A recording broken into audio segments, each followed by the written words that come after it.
Bonjour à tous, je suis très content de vous retrouver à nouveau pour continuer notre longue série sur l'année 2021, avec un film un peu différent aujourd'hui.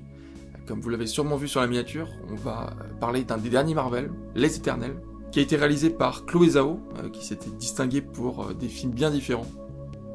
The Rider en 2017, Nomadland en 2020, pour lequel elle avait reçu d'ailleurs l'Oscar du meilleur film et un Lion d'Or me semble-t-il à la Mostra de Venise.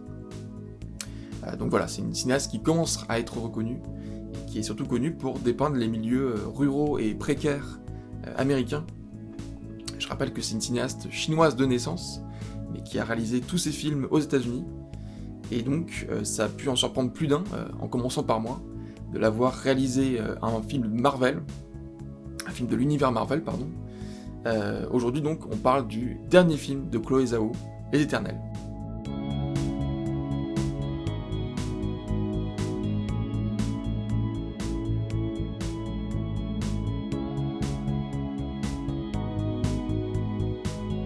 Alors d'abord, pourquoi être allé voir un Marvel?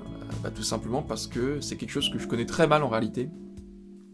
J'ai vu aucun Avengers par exemple, et c'est quelque chose que je juge souvent de manière critique, que je critique souvent, pardon.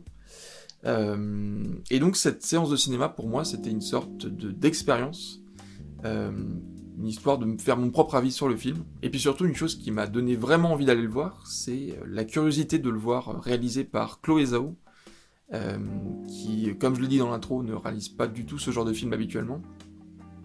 Et d'ailleurs, son cinéma habituellement, c'est même pas un cinéma grand public. Personnellement, je l'avais découvert avec The Rider, que j'ai beaucoup aimé. Et puis il y a aussi un casting qui est assez original, avec Kit Harington par exemple, que j'aurais pas non plus associé à ce genre de cinéma. Et alors, avant de parler du film, je sais que je mets du temps à en parler, mais je voulais évoquer une idée qui m'est venue lors de la séance, il y a déjà 6 mois de ça. C'est le changement entre les films de super-héros dans le passé et ce depuis 2010 globalement. Ça inclut surtout les Avengers, mais aussi tout ce qui est Suicide Squad, et Batman contre Superman, etc. Autrefois, les super-héros étaient invisibles aux yeux de la société. Ils étaient soit anonymes, soit solitaires, soit les deux d'ailleurs. Et à présent, aucune de ces dimensions n'existe. Et le dernier film de super-héros dans lequel ces deux dimensions sont présentes, c'est Joker pour le coup, mais qui n'est pas vraiment un film de super-héros. Et donc aujourd'hui, c'est même exactement l'inverse. C'est des héros qui se révèlent au grand public. J'avais noté par exemple que, avant la séance des Éternels, il y avait la bande-annonce du dernier Spider-Man. Et c'est vraiment cette idée, pour le coup. Le personnage est connu par la population, et il est assimilable à une star. Et j'ai presque l'image du couple Tom Holland-Zendaya comme un couple d'influenceurs, ce qui change un peu du Peter Parker de Spider-Man 3, qui au passage était le dernier film de super-héros que j'avais été voir au cinéma. Et pour le coup, l'anonymat, c'est quelque chose qui est évoqué dans le film de Chloé Zhao, alors de manière beaucoup moins évidente bien sûr, mais avec le personnage de Cersei, qui est professeur en sciences, et qui mène une vie plutôt ordinaire. C'est ce qu'évoque aussi le personnage de Sprite à la fin. Et d'ailleurs, c'est toute la problématique du personnage, sur laquelle on reviendra, mais qui souhaite donc devenir immortel. Mais il y a quand même une différence, c'est que ces héros ne sont plus des héros ordinaires, dont le pouvoir est survenu par inadvertance, et qui seraient davantage comparables à des demi-dieux, un peu comme Hercule ou Ulysse. Et d'ailleurs, il y a une dimension solitaire aussi dans ces demi-dieux. Mais ils sont devenus de véritables dieux qui s'assemblent et qui sont immortels, ou plutôt éternels d'ailleurs, c'est pas la même chose. Et ce nouveau statut, c'est un statut qu'on pourrait rapprocher aujourd'hui du statut de la célébrité. D'ailleurs, la première chose dans le film, c'est un texte qui nous explique l'origine de cette histoire, et qui a vraiment une dimension mythologique, évidente pour le coup, parce qu'il est question notamment de la création de l'univers. Et il y a quelque chose aussi de presque inanimé chez les Éternels, c'est quelque chose qu'on remarque dans leurs mouvements, en particulier ceux de Richard Madden qui interprète Icare, et qui a une manière de se déplacer assez robotique qui le rend presque inhumain. Et ça renvoie à l'idée de personnages sans vie, parce qu'ils ne peuvent mourir, et c'est un concept, c'est même le concept problématique du film, parce que la notion d'éternité, ça va être quelque chose qui va poser problème, notamment pour le personnage de Sprite, qui ne peut grandir, et qui est condamné à être un enfant, un peu comme Peter Pan. Et d'ailleurs c'est assez intéressant parce que Kingo, dans le film, fait un lien avec Peter Pan, mais il la compare plutôt à la fée Clochette, amoureuse de Peter Pan, qui est dans cette situation Icare. Et puis c'est une réflexion qu'on a aussi dans le titre, Les Éternels, ça met en avant cette idée. Et le titre, d'une certaine manière, c'est la problématique de départ. Et tout tourne autour de ça.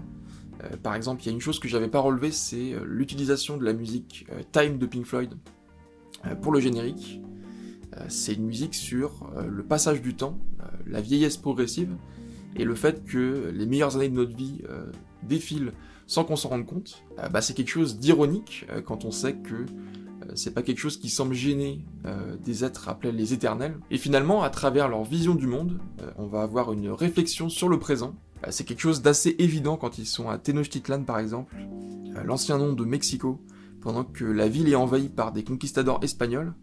On a un lien qui est fait avec les avancées technologiques qui se prolongent jusqu'à aujourd'hui. Et on a ensuite la même idée avec la bombe atomique à Hiroshima. Et il y a une question progressive qui va se poser sur le fait que peut-être que leur mission était une erreur, et que toutes leurs actions ont mené à la guerre et à la violence. Et il y a une distinction qui est faite à un moment donné que j'ai trouvé très intéressante. C'est la distinction entre les concepts humains et les concepts naturels. Parce que il y a une opposition entre l'ordre naturel, le fait de s'opposer à l'ordre naturel pour le bien des hommes. Et d'ailleurs, c'est le choix qui va être fait par les personnages. Et donc, comme je l'ai dit, c'est un choix qui va être fait.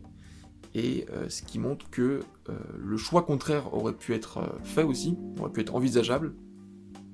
Et c'est ce que j'ai bien aimé dans le film. Alors je commence déjà à donner mon avis, mais c'est ce que j'ai bien aimé, c'est que les personnages font leur choix, mais ce qui ne les associe pas particulièrement à un camp du bien et à un camp du mal.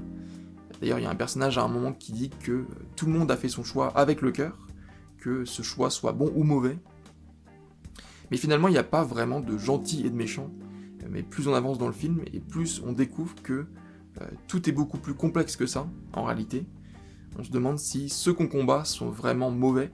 Et pour revenir à cette notion de temps, je voulais finir en disant que c'est une constante dans les films de super-héros, le fait que l'histoire se passe toujours à notre époque, ou à l'époque à laquelle ils ont été faits, parce que pour que ça marche, il faut que les super-héros vivent à une époque et dans un lieu auquel on peut s'identifier, sinon les super-héros n'ont plus d'intérêt parce que ils défendent toujours le spectateur, et c'est de ça dont traite le film d'ailleurs, ce qui nous relie, notre époque et notre planète.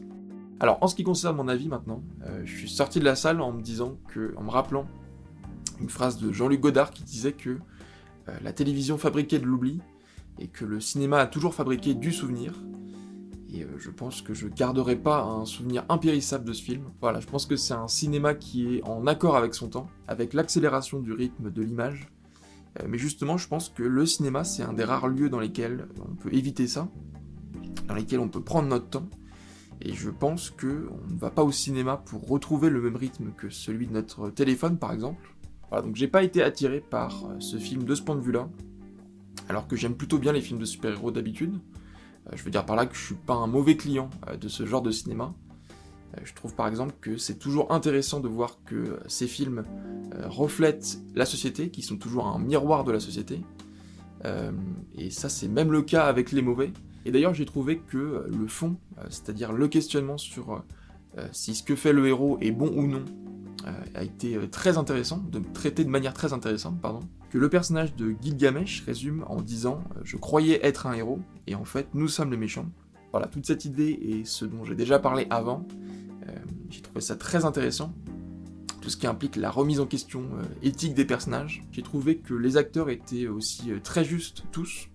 Il y en avait pas mal que je connaissais pas d'ailleurs. Après, dans les autres points négatifs, j'ai eu par exemple beaucoup de mal à ressentir le danger des déviants, qui sont des créatures entièrement constituées en images de synthèse, et j'avoue que personnellement, j'ai du mal à croire au danger d'un ennemi en images de synthèse. Bon, ça concerne peut-être que moi. Et puis il y a des choses que j'ai trouvées pas nécessaires dans les dialogues et le scénario. Par exemple, je me suis demandé à quoi servait la scène dans laquelle on voit Ajak mourir, étant donné qu'on sait qu'elle va mourir, qu'on le comprend. J'ai pas vraiment compris pourquoi est-ce qu'on nous montrait sa mort, sachant qu'on l'a déjà appris plus tôt. Je pense que l'absence d'image, ça aurait davantage servi le propos. Et puis il y a aussi beaucoup de répliques qui sont là pour expliquer, de manière plus ou moins nécessaire d'ailleurs. La moins nécessaire étant certainement le moment où un déviant se régénère, et un personnage dit qu'il se régénère dans la scène. Bon, déjà que c'est pas exceptionnel d'expliquer le récit dans un film, en tout cas je trouve. expliquer l'image, c'est encore pire. Voilà, globalement, j'ai aimé le fond et pas la forme. Le problème étant que les deux sont toujours nécessaires l'un à l'autre. Voilà, donc j'espère que cette vidéo vous aura plu. J'ai essayé d'être très concis dans mon analyse, donc ça devrait pas être une vidéo très longue. Voilà, si vous découvrez cette chaîne, sachez que je fais une rétrospective sur l'année 2021. On en est déjà au 14e épisode. Et puis il y en a une autre aussi sur Tarantino, qui fait suite à celle sur Kubrick. Et la prochaine fois qu'on se retrouve, ça sera pour un nouveau concept de vidéo. Donc j'espère que ça vous plaira. Et d'ici là, je vous laisse sur un peu de musique et je vous dis à très vite.